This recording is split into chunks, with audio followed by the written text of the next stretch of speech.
When it enters the body via the mouth, it has no poisonous effects whatsoever. What? Miss Brett, you authored this research. You knew Kirare's special characteristics. And you knew that you could make a spectacle of drinking the water without any danger to yourself. You meddling little... Excuse you? The fuck? I didn't expect that. Well, you know, Skate, it turns out you're an even better lawyer than I thought you'd be. I'm a detective at this point. Really? A lawyer? All this poison talk is fascinating, I'm sure, but I fail to see how it possibly... So, the ill-bred little puppy has a new toy to play with. Some facts he read in a book. But I'm afraid knowledge doesn't suit you, little boy. It only makes you look silly. What are you trying to say? Your schoolboyish logic has a fatal flaw. Schoolboyish? Flaw? As even your brain has managed to deduce, curare is safe to ingest. It seems likely that its effects are neutralized by the acidic nature of the gastric succus. Oh yes, well, of course. Gastric suckers? What are they?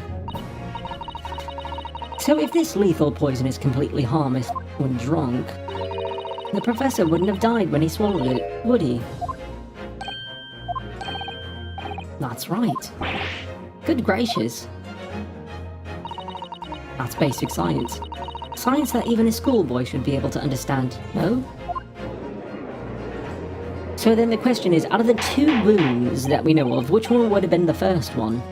Because the poison doesn't take effect until minutes after.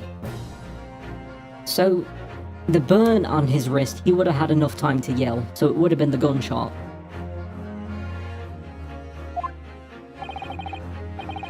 The logic holds. If the lady and the professor drank the same poison, they would be affected in the same way. Are you trying to suggest? Yes, this curare poison is completely irrelevant to the case on trial. That's right. Surely even a little cockroach like you could understand something as simple as that.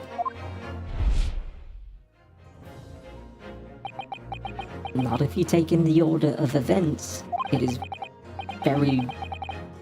What is this welling up inside me?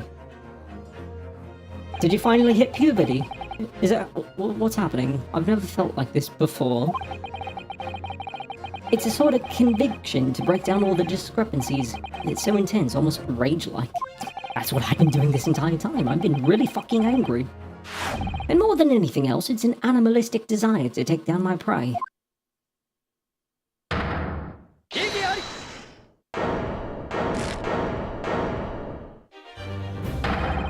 I don't think so, Miss Giselle Brett. How dare you use that tone with me? You know very well that there is no fatal flaw here. You know exactly why, even though both you and the victim swallowed the same poison. You are alive, but Dr. Wilson is dead. Counsel, I'm sure I don't need to remind you, you must provide compelling evidence, as we now know that this poison is completely harmless when ingested. Why would Dr. Wilson alone have been killed by the curare? Because he was shot.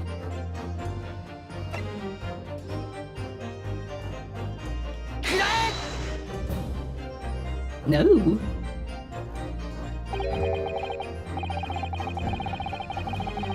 How is that not relevant? Listen, Ryunosuke, there's no need to overthink this. We know that Kirare's toxic effects will come into play when the poison enters the body via a wound.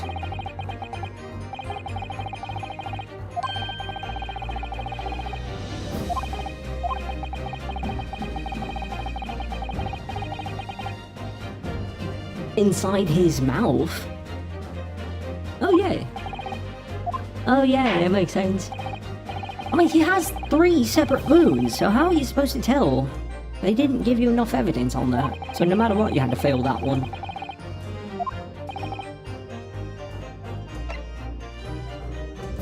Present. As Miss Brett so readily pointed out, she drank the same water as the professor. However, there was a fundamental and fatal difference between the two diners. A fatal difference? The toxic effects of curare are only left when the poison enters the body through an open wound. So for a healthy person with no injuries, drinking it is completely harmless. But what if there was a wound inside the mouth of the person drinking the poisoned water? Yes, like the wound you might have if you had just been to the dentist and had a tooth extracted, for example. Miss Brett, you've acknowledged many times in your testimony already that you were well aware of Dr. Wilson's dental appointment that day. So that's it. You used that knowledge to orchestrate this.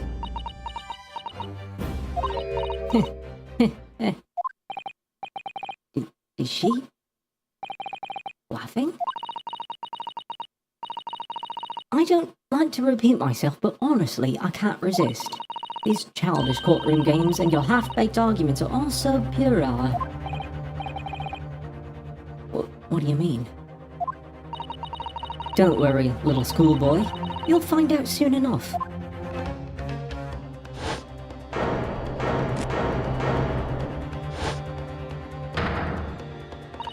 You see, when you leave vital evidence lying around, you never know what might happen to it. No, I mean, it could just slip.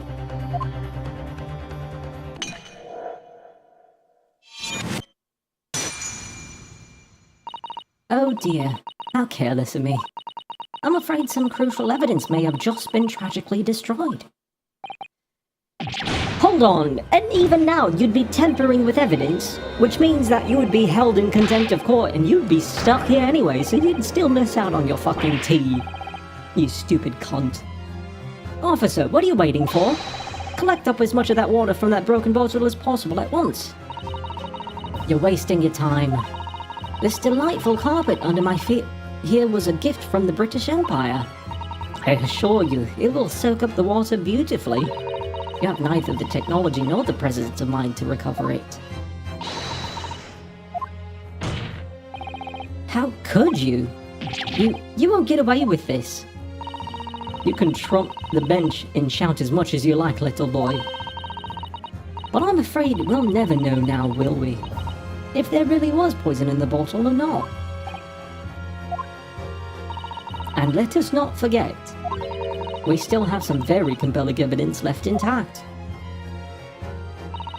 Isn't that right, counsel for the prosecution? Oh, of course, of course. You're referring to this photographic print, I presume, my dear lady. That's right. And really, looking at this photograph, it's as clear as day, isn't it? The poor professor was sitting with his back to me. So of course the only person who could have shot him from the front is the little schoolboy. No, you killed the victim that day, using curare. And then in order to frame Ryunosuke Naruhodo for the crime. You waited until he picked up the pistol you arranged for him to find on the floor, before you shot the professor's dead body in the chest with your own hidden gun. Then, in the confusion that followed, all you had to do was turn the dead professor and his chair around. You see, you had every opportunity to commit this crime. What a wonderful imagination you have, young man. A hidden gun, you say? Then I shot the professor's dead body, didn't I? Well, I'm terribly sorry, but you don't have a shred of evidence. Exactly. And as you have nothing to support your wild claims, the prosecution's stance remains unchanged. The victim, Dr. John H. Wilson, was killed by a gunshot to the chest. Delivered in the cold blood by the accused, Ryunosuke Naruhodo. Ugh. This is unbelievable. How can this be happening? We had her. But now, is she really going to get away with it? The way she destroyed that evidence was obscene. Ryunosuke. Yes? We've come this far, but now you're the only one who can finish it. What? What do you mean? We've lost a vital piece of evidence, it's true. So if there are any clues left for us to use now, they must be in your head. In my head?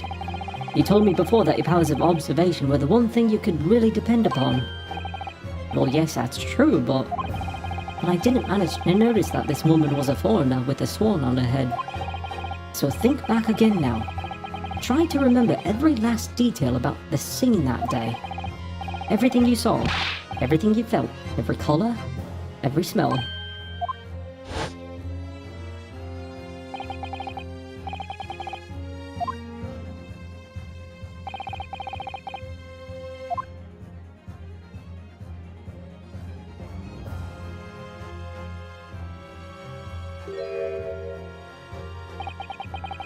Is Kazuma right? Somewhere in the vibrant memory of this the same scene in my head, could there be another clue to expose the identity of Dr. Wilson's killers? I mean...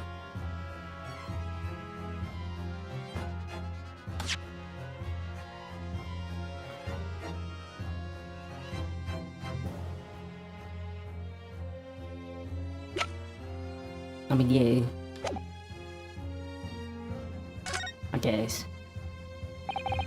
Actually, Kazuma, I think I might have something. Thinking back over everything I saw, I think I might have uncovered another clue.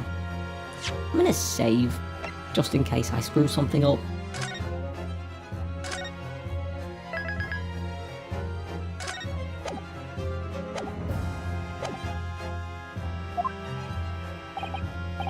You always have something up your sleeve, don't you, Ryunosuke? Come on then, let's wipe the smug smile off that English woman's face with some evidence. Alright, I can't wait. It's been niggling me for a while that something feels amiss in my memories of that day. Whatever it is could be the key to arriving at the truth about all this. It's here somewhere. The clue that shows who Dr. Wilson's real killer must have been is... We just pointed at the blood.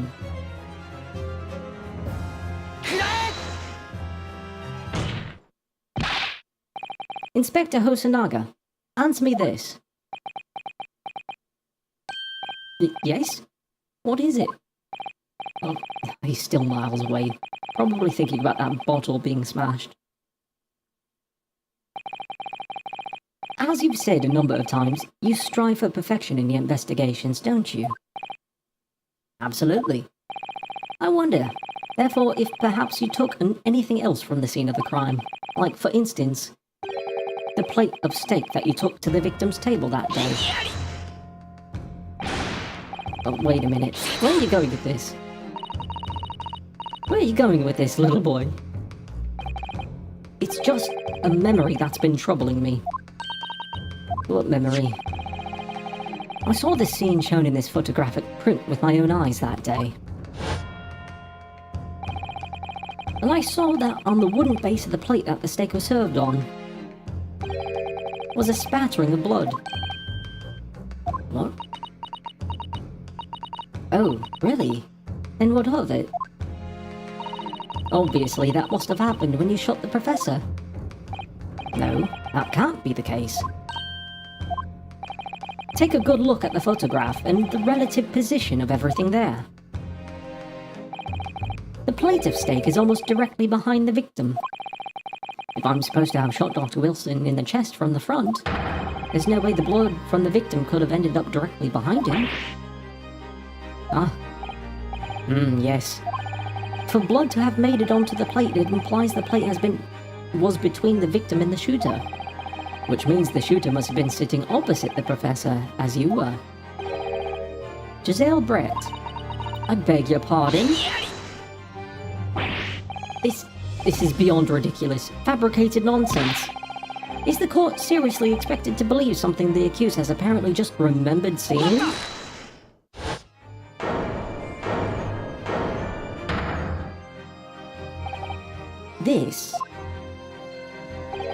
This could be the moment that my entire career in the police force has been leading to. Inspector, you mean Yes, I took the plate. In the interest of preserving evidence from the scene of the crime. I took it, meat and all. And I don't care if they call me a crime scene thief because of it. You did what? I took the steak that you've been eating, Miss Brett. I took the steak that the sergeant had been eating. And I did it all. In the name of justice. Then we can find out for sure whether or not there's a bloodstain on Miss Brett's plate. We must examine it, now.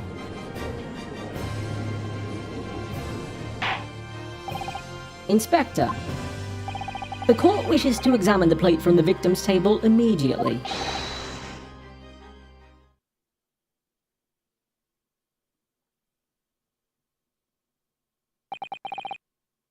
Sorry for the delay. Here's what you ordered, the steak. Well, what about the blood? Is there blood on it? Of course there isn't. Quickly, Inspector, the blood man. Show the court. Of course. Examine the plate at your leisure.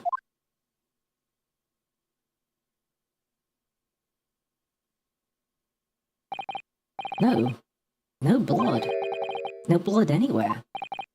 But no, that's impossible. I know I saw it, I'm sure of it. It was right there on the table behind the professor. There was blood on the side of the plate. What an unbecoming expression, little boy. You see, this is why I always say you can't trust what the Japanese tell you. Wow, racist. I couldn't agree. In the case of this disgrace to the Empire. I believe we may finally have reached a conclusion in this trial. Let's hope so. This let's pretend attempt at courtroom proceedings is painful to watch. But I do promise to do my best to forget all about it when it's over. This sorry-looking steak reveals the facts all too clearly. If this sorry-looking accused wishes to examine it again, be my guest.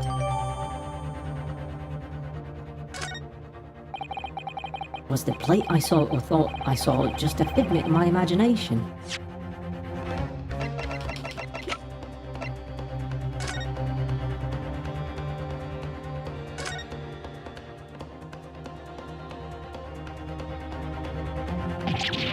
Oh? What in the world is this? I think it's a Koban coin, and the hallmark is from the Hoei era, well, I believe.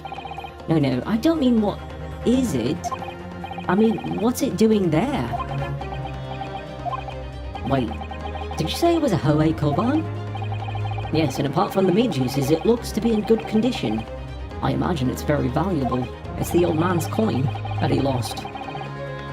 This isn't the first time today there's been talk of the Hoei Koban. I've heard of pearls before swine, but I've never heard of bullion in bullion. And I don't think you ever will again. This is extraordinary, though. This means...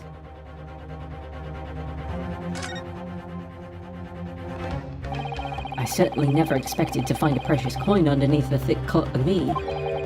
And it's from the Hoei era, too. That would make it really quite valuable. It's well marinated in the juices as well. Look. What are you thinking... What, are you thinking of eating it? No. But the next time I order a steak in an expensive restaurant, one thing's for sure. My heart's going to be racing as I lift up the meat and peel underneath for a prize. I think you might have the wrong end of the stick about this, Ryunosuke. A Koban coin under the steak, there's only one logical explanation. That it could be the old man?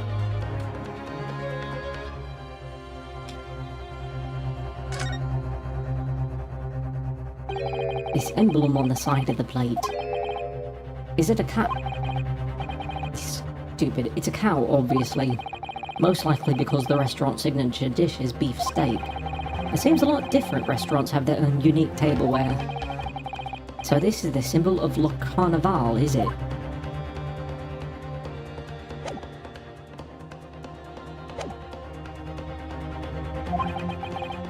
this is it now. I've lost.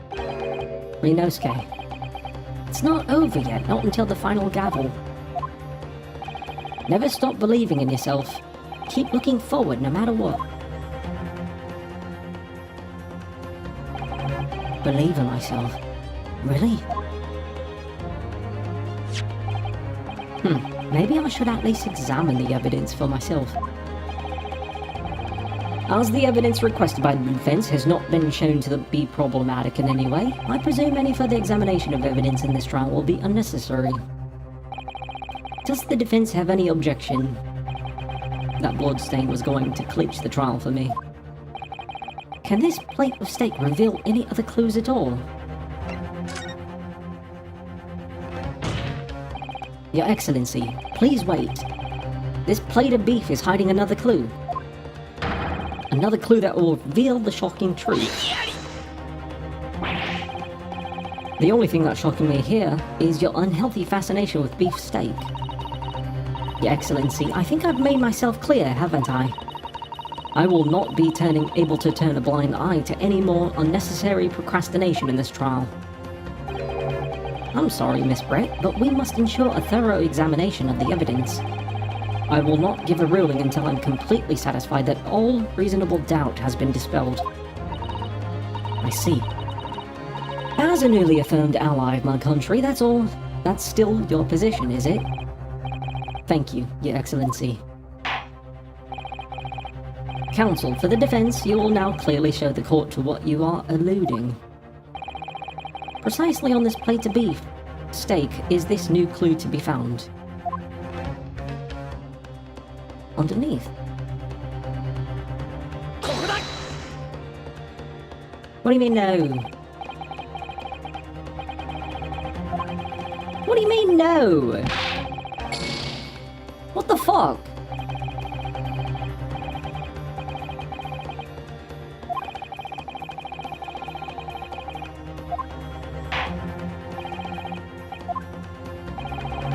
Wait, do I have to rotate it so it falls off? Can I rotate it so it falls off? No. So what am I supposed to do then? Do I choose the thing that the steak is on? It won't let me.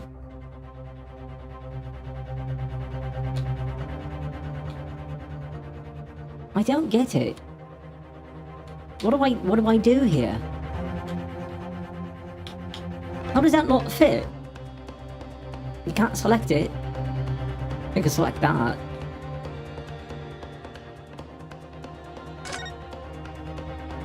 Oh, you have to actually interact with it first, which isn't in the little buttons in the side there. What in the world is this? Okay, yeah, now you get it. Okay, yep. And we go through this again.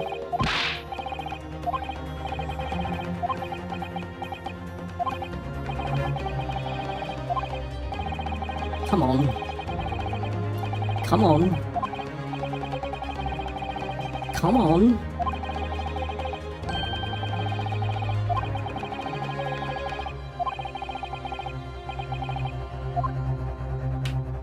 There we go.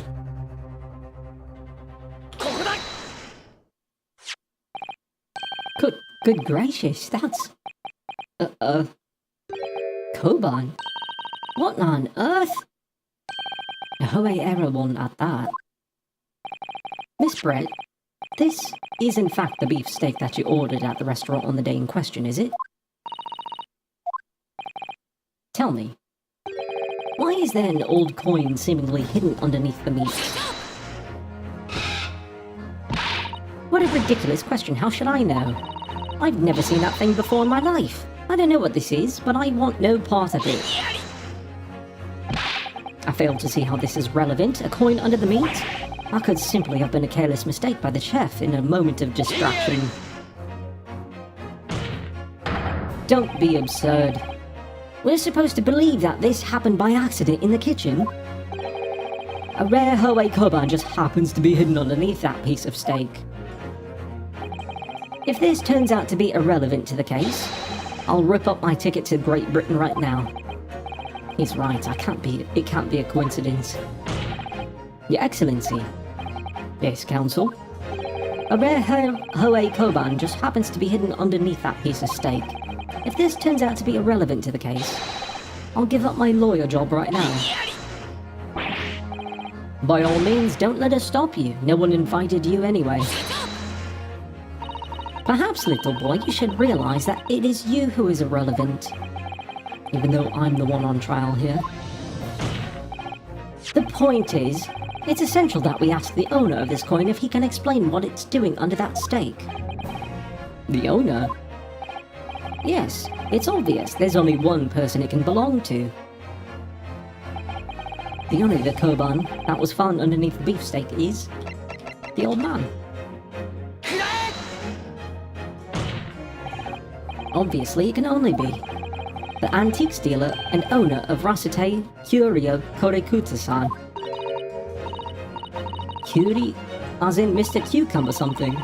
Honestly, these ridiculous Japanese names are quite unfathomable. Ah yes, the old man who testified earlier alongside the military sergeant, correct? Yes, Your Excellency. I remember him saying that he was up to something with his Koban coin when it happened. At exactly the moment the gun was fired. The gunshot interested me not. I was far too busy on the floor. Too busy on the floor? Sorry, what were you doing? Hunting for treasure. Indeed, the Hoei-era Koban, my prized coin. Then this Hoei-era Koban, do you mean to tell me? No, please, why would Korekuta-san's Koban be sandwiched between the victim's beefsteak and its plate? It makes no sense.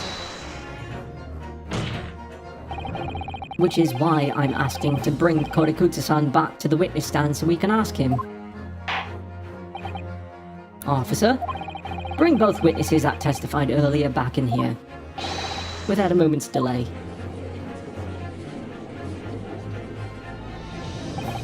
I can't believe we come back round to that pair again. But I have a hunch, a strong hunch, that if we chase down the real significance of this Koban, we'll find that it's a key element in the case.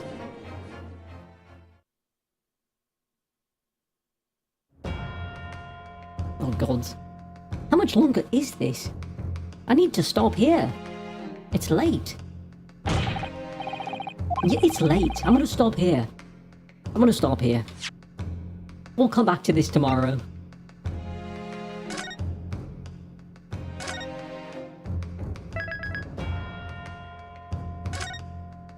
Okay.